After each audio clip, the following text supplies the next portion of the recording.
Bismillahirrahmanirrahim. Assalamu alaikum. This is me, Usman Rana. You are watching my YouTube channel CSS with Usman Rana.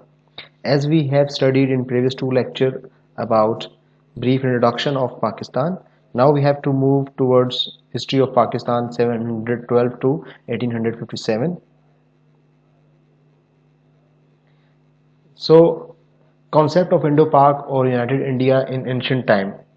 Pakistan और India ancient time में जो उसका concept था उसमें ये था कि पाकिस्तान, इंडिया और बांग्लादेश ये सब मिलाकर यूनाइटेड इंडिया था, या अखंड भारत कह लें इसको, या सब कॉन्टिनेंट कह लें। जब 1947 से पहले तो यूनाइटेड इंडिया कहलाता था। सबसे पहले हम इसमें देख लेते हैं एंशंट टाइम में कौन सी सिविलाइजेशंस थी यहाँ पर। तो 7000 BC से लेकर 712 AD तक। तो सबसे पहले व्हाट इज़ BC? BC का मतलब ये है कि बिफोर क्राइस्ट। और what is AD? AD means after departure of Christ. सबसे जो ओल्ड सिविलाइजेशन है वो सब कॉन्टिनेंट के अंदर वो मेहरगढ़ सिविलाइजेशन है जो बलूचिस्तान के अंदर थी, जो कि 9000 ईयर्स ओल्डेस्ट है और अप्रॉक्सीमेटली 7000 BC ओल्डेस्ट है। उसके बाद इंडस वैली सिविलाइजेशन स्टार्ट होती है जो कि 5000 ईयर्स पुरानी है, और जिसमें 2000 AD के हैं और 3000 उसमें BC के अंदर BC के हैं। इंडस सिविलाइजेशन के अंदर हड़प्पा जो कि साहिवाल के पास है और मोहनजोदड़ो जो कि सिंध के अंदर है, इन दोनों की मिलाकर जो इनके पास लोग रहते थे वो आपके इंडस सिविलाइजेशन थी। इसके अलावा जो गंधारा सिविलाइजेशन है वो 3000 साल पुरानी है, जिसके अंदर टेक्सला और शदरा जो है वो आ जाएगा, Sharda sorry. Famous invasion of Indo Pak, सबसे पहले अलेक्जेंडर द ग्रेट आए थे 300 BC के अंदर, फिर चंगेज़ खान 1200 AD में आया, तैमूर 1400 AD में आया और नादिर शाह की इन्वेड जो है वो 1600 AD में हुई। Muslim rule 712 to 1857। सबसे पहले जो है मोहम्मद बिन कासिम आया, 695 में ये पैदा हुए थे और 715 में इनकी वफ़ात हुई थी। ठीक है, सबसे पहले ये आए थे जो है 712 में आए थे। ठीक है, मोहम्मद बिन कासिम। अब इसके जो मोहम्मद बिन कासिम के आने की रीज़न बताई जाती है वो ये बताई जाती है कि एक कारवान जो है ना वो श्रीलंका से बसरा जा रहा था। रास्ते में जो है ना राजा दाहिर ने उनको लूट लिया था। तो जब वो लूट लिया उनको तो उनमें से एक बंदा था जो कि वहाँ से भागने में कामयाब हो गया और वो हजाज बिन यूसुफ के पास पहुंचा जो कि गवर्नर था बसरा का। और हजाज बिन यूसुफ ने ऑर्डर दिया कि मोहम्मद बिन कासिम को, और मोहम्मद बिन कासिम जो है ना वो क्या किया उन्होंने कि एरिया जो है कनकर्ट किया, राजा दाहिर को शिकस्त दी। कहाँ से? सिंध से लेकर मुल्तान तक का जो इलाका है वो कनकर किया राजा दाहिर ने। अच्छा, दीबल नियर अरेबियन सी, दीबल जो इलाका है या दीबल का जो एरिया है वो अरेबियन सी के इलाके जो पास का इलाका है वो दीबल कहलाता है। एंशियंट टाइम में या उसके बाद भी जो है इसको दीबल कहते थे, जो कि आज आपके जो Arabian sea plus Indian ocean जो है उसको हम दीबल कहते हैं। उसके बाद जो है 1971 के अंदर जो है ये पैदा हुए थे महमूद गजनवी, जो कि इनका ताल्लुक गजना से था तो इनको गजनवी कहते थे। और 1030 तक जो है ये जिंदा रहे, उनके बाद इनकी वफात हो गई। महमूद गजनवी जो है वो तुर्क कमांडर थे और ये गजना में पैदा हुए थे। इन्होंने 17 बार जो है इन्वेजन की इंडिया के अंदर, 17 टाइम इन्होंने। और इन्होंने क्या किया कि सोमनाथ के जो मंदिर था गुजरात के अंदर उसको भी तोड़ा। फिर आए मोहम्मद गौरी, ये पैदा हुए थे 1149 से लेकर 1206 तक। और इन्होंने जो है सब कॉन्टिनेंट में जो है ना फर्स्ट इन्वेजन की थी 1175 में, और इनकी टोटल 7 इन्वेजन हैं। और इन्होंने क्या किया कि भाई अपना इस्टेब्लिश किया एम्पायर को। और जेलम के अंदर इनका जो है सुहावा इलाका है जेलम के पास, वहाँ पर इनका मज़ार भी इन्होंने बनाया, टॉम बनाया। ठीक है, उसके बाद जो है transfer rule into his slave जो कि कुतुबुद्दीन ऐबक था, और वहाँ से स्टार्ट होती है दिल्ली सल्तनत की, और स्लेव डेंसिटी स्टार्ट होती है। ठीक है, जिसके अंदर डेंसिटीज़ में देखा जाए तो सबसे पहले थी SKT SLM। उसको याद रखने का तरीका ये है कि SKT और SLM, एस से स्लेव आया, फिर खिलजी आए, तुगलक आए, सैयद डायनेस्टी आए, लोधी, और लास्ट में मुग़ल जो कि की डायनेस्टी थी।